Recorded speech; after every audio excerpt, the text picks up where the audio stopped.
And we're coming on the air with breaking news in the Middle East, where two hostages taken by Hamas were just released. It comes 3 days after Hamas released the first hostages, two Americans, in a deal brokered by Qatar's government. Before today, the Israeli Defense Forces said more than 200 hostages were being held in Gaza. And it's unclear where that number stands now exactly, but it also comes as NBC News has learned from 4 U.S. officials that the Biden administration is advising Israel to delay a ground invasion in Gaza to allow more time for negotiations. We want to go right now to Chief Foreign Correspondent Richard Engel in Jerusalem. What do we know and what do we don't know about this latest release, Richard?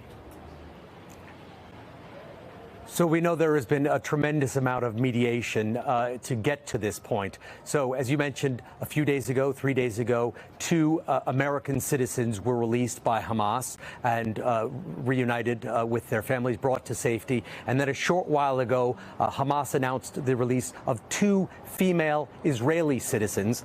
They are Nurit Yitzhak and Yocheved Lifshitz. And Hamas said in a statement, and this release was confirmed by multiple sources, including a family source, that they were released for humanitarian reasons and urgent health reasons. Hamas also said that it accused Israel of violating agreements, of violating terms of their release, but it didn't provide any specifics. So what we do know is that now we've seen two releases, not back-to-back, but two in fairly close succession, one of a group of what Hamas would consider foreigners, foreign passport holders, American citizens, now two Israelis. And we are expected, I would say quite soon, to hear statements from the Israeli government about this. Regarding the ground offensive, yes, there has been, according to multiple sources in the United States, some, I wouldn't say pressure, but guidance from the administration to hold off on a full ground offensive into the Gaza Strip as this hostage negotiation process is starting to yield fruit, although very slowly, and because of the tremendous risk of escalation into a broader war. So a second hostage release from Hamas, we can confirm it. Richard, what's the thinking in terms of the nationalities? We were hearing at one point that it would be foreigners who would be released, and here there's two Israelis. Does this change expectations going forward? I don't think so. We're in contact with people involved in this process, and the hope is that this will continue and that there will be more releases, that there will be another batch, potentially a larger batch.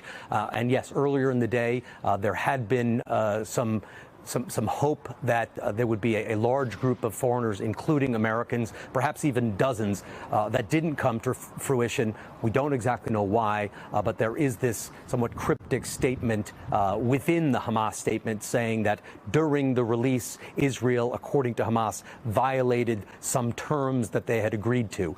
So this has also been going on for the last several hours. We and other reporters around the world have been waiting for this, trying to confirm this, obviously with great sensitivity, because you don't want to upset the process and obviously put any hostages at risk. But yes, I do not believe this is the end of the process. This could be more momentum, hopefully, to lead to more releases. And again, we're hearing intermediary countries have helped in this release. Do we know what Hamas is asking? I mean, that's been the question since the original terror attack, is why, and why take hostages if for no other reason to have a human shield? Does this give us some insight into why this has taken place? Well, Hamas took these people always to exchange them, to use as bargaining chips and as human shields. And going back about a week now, we were in contact directly with Hamas and with mediators, and Hamas expressed its willingness to release civilians in order to stop the bombing campaign, alleviate some of the military pressure that is happening on Gaza, where thousands of civilians, according to multiple sources, not just Hamas, have been killed in the airstrikes so far. So this is an attempt by Hamas to show its It wants to show to the world that it is not a terrorist group, that it has a sense of humanity. That is not the way many people around the world see it. That is certainly not the way the United States sees it, the way President Biden sees it. And that is something that Hamas has addressed directly while releasing these what he calls prisoners. It says we're doing this for humanitarian reasons, and specifically in the last release, it said to prove that to disprove the lies told about it by President Biden and the outside world. Thanks for watching. Stay updated about breaking news and top stories on the NBC News app or follow us on social media.